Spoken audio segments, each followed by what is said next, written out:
Om Sai Ram. Shri Sai Satcharitra. Chapter 4. Sai Baba's first advent in Shirdi. Mission of the Saints. Shirdi, a holy tirth. Personality of Sai Baba. Dictum of Gauli Bua. Appearance of Vitthal. Shirsagar's story. Das Kanu's bath in Prayag. Immaculate conception of Sai Baba and his first advent in Shirdi. Three Vadas. In the last chapter, I described the circumstances which led me to write Sai Satcharitra. Let me now describe the first advent of Sai Baba in Shirdi. Mission of the Saints. Lord Krishna says in Bhagavad Gita, chapter 4, 7, 8, that whenever there is a decay of dharma, righteousness, and an ascendancy of unrighteousness, I might manifest myself for the protection of the virtuous and the destruction of the vicious. And for the establishment of righteousness, I manifest myself age after age. This is the mission of the Lord and the sages and saints who are his representatives and who appear at appropriate times and work in their own way to fulfill that mission.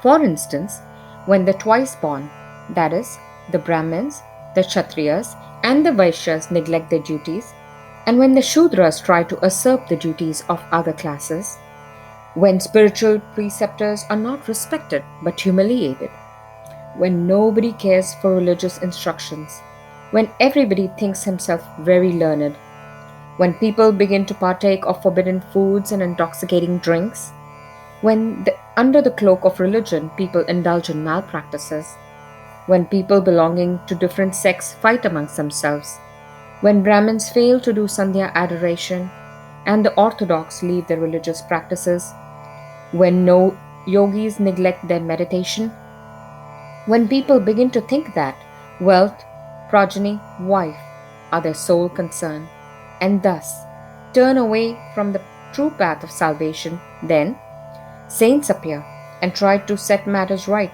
by their words and action. They serve us as beacon lights and show us the path and the right way for us to follow. In this way, many saints, namely Nivrutti, Jnanadev, Muktabai, Namdev, Gora, Gunai, Eknath, Tukaram, Narahari, Narsibhai, Sajan Kasai, Savta, Ramdas, and various others did appear at various times to show the right path to the people. And so, the present advent came as Shri Sai Baba of Shirdi. Shirdi, a holy tirth. The banks of the Godavari River in the Ahmednagar district are very fortunate, for they gave birth and refuge to many a saint, prominent amongst them being Jnaneshwar. Shirdi also falls in the Kopargaon Taluka or the Ahmednagar district. After crossing the Godavari River at Kopargaon, one gets on way to Shirdi. When you go 3 kos, 9 miles, you come to Nimgaon, from where Shirdi is visible. Shirdi is as famous and well known as other holy places like Gangapur, Narsimhavadi, Audumbar, on the banks of Krishna River. As the devotee Damoji flourished and blessed Mangalveda near Pandharpur, as Samartha Ramdas at Sajjangad, as Sri Narsimha Saraswati at Saraswati Wadi, so Sainath flourished at Shirdi and blessed it. Personality of Sai Baba. It is on account of Shri Sai Baba that Shirdi grew into importance. Let us see what sort of a personage Sai Baba was. He conquered this sansar, worldly existence, which is very difficult and hard to cross. Peace or mental calm was his ornament, and he was a repository of wisdom. He was the home of Vaishnava devotees, most generous, like Karna amongst all. The quintessence of all essences. He had no love for perishable things and was always engrossed in self-realization, which was his sole concern. He felt no pleasure in the things of this world or of the world beyond. His antarang, heart, was as clear as a mirror, and his speech always rained nectar. The rich or poor people were the same to him. He neither knew nor cared for honor or dishonor. He was the Lord of all beings. He spoke freely and mixed with all people, watched the actings and dances of Nach girls, and heard ghazal songs. Still, he swerved not an inch from samadhi, mental equilibrium. The name of Allah was always on his lips. While the world awoke, he slept, and while the world slept, he was vigilant. His inner self was as calm as the deep sea. His ashram could not be determined, nor his actions could be definitely determined. And though he sat in one place, he knew all the transactions of the world. His darbar was imposing. He told hundreds of stories daily. Still, he swerved not an inch from his vow of silence. He always leaned against the wall in the masjid or walked morning, noon, and evening towards Lendi, Nala, and Chavdi. Still, he at all times abided in the self. Though a siddha, he acted like a sadhaka. He was meek, humble, and egoless, and pleased all. Such was Sai Baba.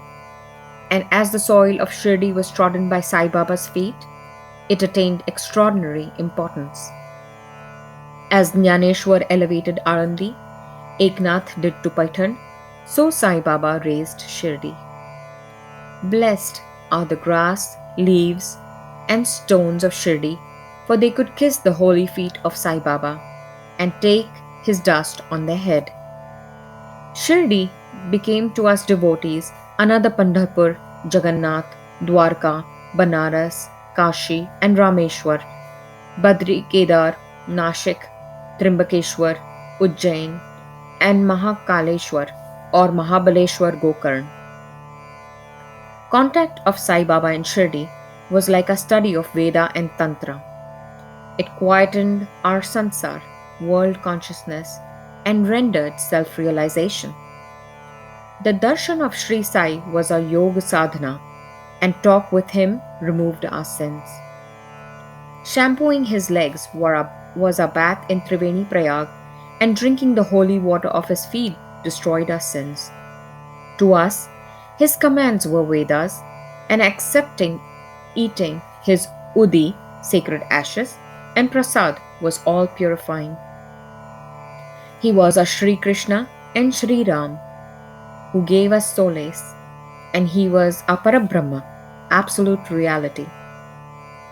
He was himself beyond the pair of dwandas, opposites, never dejected nor elated. He was always engrossed in his self as existence, knowledge, and bliss.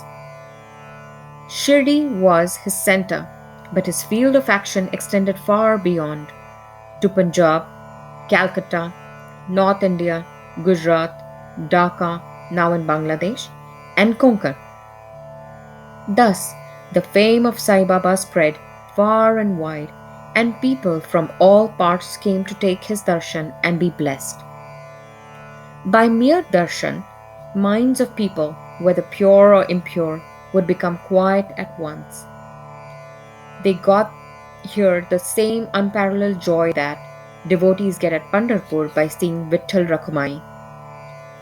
This is not an exaggeration.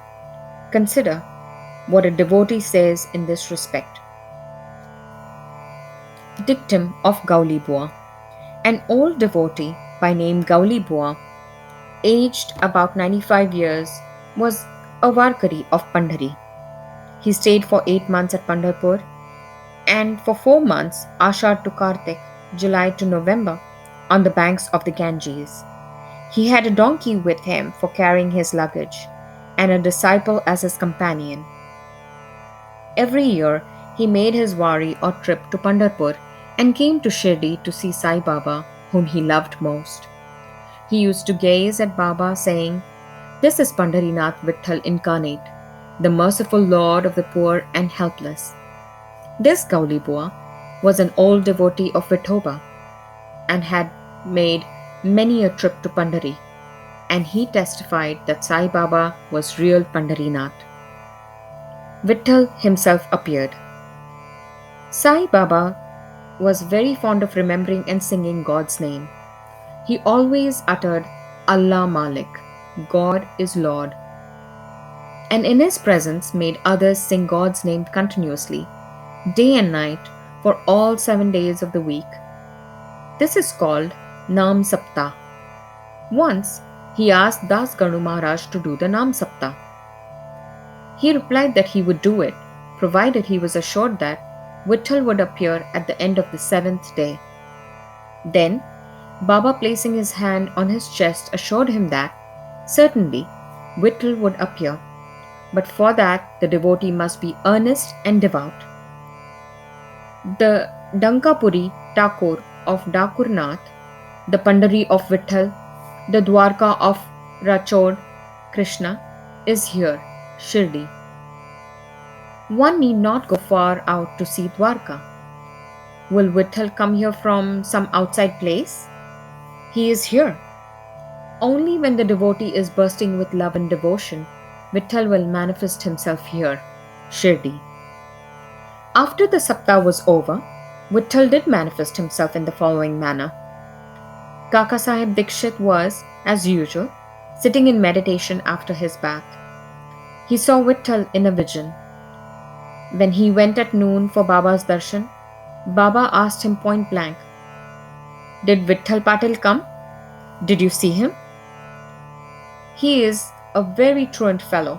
Catch him firmly, otherwise he will escape if you are even a little inattentive."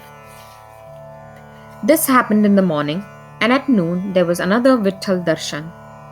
A hawker came there for selling 25 or 30 pictures of Vithoba. This picture exactly tallied with the figure that had appeared in Kaka Sahib's vision. On seeing this and remembering Baba's words, Kaka Sahib Dikshit was much surprised and delighted. He bought one picture of Vithoba and placed it in his shrine for worship. Bhagwant Rao Shirsagar's story. How fond was Baba for Vitthal worship was illustrated in Bhagwant Rao Shirsagar's story. The father of Bhagwant Rao was a devotee of Vithoba and used to make varis, annual trips, to Pandharpur. He also had an image of Vithoba at home, which he worshipped. After his death, the son stopped everything, the vari, the worship, and Shraddha ceremony, etc. When Bhagwant Rao came to Shirdi, Baba, on remembering his father, at once said, "His father was my friend, so I dragged him, the son, here." He never offended Naivedya, offering of food, and so he starved Vitthal and me. So I brought him here. I shall remonstrate him now and set him to worship. Das Ganu's bath in Prayag. The Hindus think that a bath in the holy Tirth of Prayag, where the Ganga and Yamuna meet, is very meritorious, and thousands of pilgrims go there periodically to have the sacred bath there. Once, Das Ganu thought that he should go to Prayag for a bath and came to Baba to get his permission for doing so. Baba replied to him, "It is not necessary to go so far. Our Prayag is here, believe me." Then, wonder of wonders, when Das Ganu placed his head on Baba's feet, out flowed streams of Ganga Yamuna water from both the toes of Baba. Seeing this miracle, Das Ganu was overwhelmed with feelings of love and adoration, and tears filled my eyes. Inwardly, he felt inspired, and his speech burst forth into a song in praise of Baba and his Leelas. Immaculate Conception of Sai Baba and his first advent in Shirdi. Nobody knew the parents, birth, or birthplace of Sai Baba. Many inquiries were made. Many questions were put to Baba and others regarding these, but no satisfactory answer or information has yet been obtained. Practically, we know nothing about these matters. Namdev and Kabir were not born like ordinary mortals. They were found as infants in mother of pearls. Namdev being found on the bank Bhimrathi River by Gonai, and Kabir on the bank Bhagirathi River by Tamil. Similar was the case of Sai Baba. He first manifested himself as a young lad of 16 years under a neem tree in Shirdi for the sake of bhaktas. Even then, he seemed to be full of knowledge of Brahma. He had no desire for worldly objects even in dreams. He kicked out Maya, and Mukti, deliverance, was serving at his feet. One old woman of Shirdi, the mother of Nana Chopdar, described him thus: "This young lad, fair, smart, and very handsome, was first seen under the neem tree, seated in an asan. The people of the village were wonderstruck to see such a young lad practicing hard penance, not minding heat and cold. By day, he associated with none. By night, he was afraid of nobody. People were wondering and asking whence this young chap had turned up. His form and features were so beautiful that a mere look endeared him to all. He went to nobody's door, always sat near the neem tree. Outwardly, he looked very young, but by his action, he was really a great soul. He was the embodiment of dispassion and was an enigma to all. One day, it so happened that God Khandoba possessed the body of some devotee, and people began to ask him, 'Deva, God, you please inquire, what blessed father's son is this lad, and whence did he come?' God Khandoba asked them to bring a pickaxe and dig in a particular place. When it was dug, bricks were found underneath a flat stone. When the stone was removed, a corridor was seen, in which 4 Samais lights were burning. The corridor led to a cellar, where cow-mouth shaped structures, wooden boards, rosaries were seen. Khandoba said, 'This lad practiced penance here for 12 years. Then the people began to question the lad about this. He put them off by telling them that this was his guru's place, his holy Vatan, and requested them to guard this well. The people then closed the corridor as before. As Ashwatha and Audumbar trees are held sacred, Baba regarded this neem tree equally sacred and loved it most. Malsapati and other Shirdi devotees regard this site as the resting place, Samadhi Sthan of Baba's Guru, and prostrate before it. 3 Vadas. The site with the neem tree and surrounding space was bought by Mr. Hari Vinayak Sathe, and on this site a big building styled Sathe's Vada was erected. This Vada was the sole resting place for pilgrims who flocked there. A platform was built around the neem tree, and lofts with steps were constructed. Under the steps, there is a niche facing south, and devotees sit on the platform facing north. It is believed that he who burns incense there on Thursday and Friday evenings will by God's grace be happy. This Vada was old and dilapidated and needed repairs. The necessary repairs, additions, and alterations have been made now by the Sansthan. 2. Then, after some years, another Vada, Dikshit's Vada, was constructed. Kakasaheb Dikshit, solicitor of Mumbai, had gone to England. He had injured his leg in an accident there. The injury could not be got rid of by any means. Nana Sahib Chandorkar advised him to see Sai Baba. So, he went to Sai Baba in 1909 and requested him to cure the lameness of his mind rather than that of his leg. He was so much pleased with the darshan of Sai Baba that he decided to reside in Shirdi. So, he built a Vada for himself and other devotees. The foundation of this building was laid on 10-12 1910. On this day, two other important events took place. Number 1, Mr. Dadasaheb Khaparde was given permission to return home, and number 2, the night aarti at the Chowdi was started. The Wada was completed and was inhabited on the Ram Navami day of 1911 with due rites and formalities. 3. Then, another Vada or palatial mansion was put up by the famous millionaire Mr. Booty of Nagpur. A lot of money was spent on this building, but it was all well utilized, as Sai Baba's body is resting in this Vada, which is now called the Samadhi Mandir. The site of this mandir formerly had a garden, which was watered and looked after by Baba. The three Vadas thus came up, where there was none formerly. Of these, Sate's Vada was most useful to all in the early days. The story of the garden, which was attended by Sai Baba with the help of Vaman Tatya, the temporary absence of Sai Baba from Shirdi, and his coming again to Shirdi with the marriage party of Chand Patil, the company of Devidas, Jankidas, and Gangagir, Baba's wrestling match with Muhyiddin Tamboli residing in the masjid, love of Mr. Dengre and other devotees, and other incidents will be described in the next chapter. Bow to Shri Sai. Peace be to all. Om Sai Ram.